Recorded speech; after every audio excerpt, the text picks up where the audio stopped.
Shabbat, on est à table, il y a de beaux radis, mais je les aime avec du sel.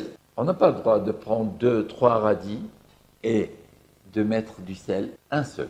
Je prends un seul radis et je mets du sel et je ne le laisse pas transpirer. C'est-à-dire, je ne vais pas le laisser longtemps avec ce sel. C'est-à-dire, ça ne va pas être exprès de mettre du sel pour le laisser et puis je vais le manger. Non, je mets du sel et je le mange. Mais je n'ai pas le droit, Shabbat, de prendre des radis, kohlrabi, etc., de l'oignon et de mettre même un seul, de mettre du sel et de le laisser pour qu'il reçoit le sel bien. On n'a pas le droit. Et plusieurs, même que je vais dire, je vais mettre du sel sur plusieurs, je vais les manger tout de suite. Non, je n'ai pas le droit. Mais j'ai le droit de mettre du sel sur plusieurs et de mettre de l'huile sur eux. Par exemple, je prépare une salade et de laitue. Et bien, si je prépare une salade comme ça et je mets du sel, le mieux, c'est de mettre d'abord de l'huile et puis du sel. Mais si je fais le contraire, j'ai le droit de mettre tout de suite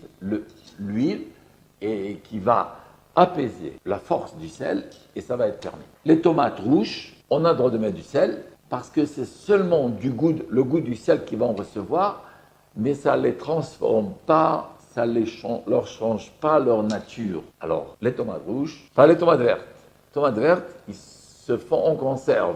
Toutes choses qui se font en conserve, on n'a pas le droit, le Shabbat, de mettre du sel.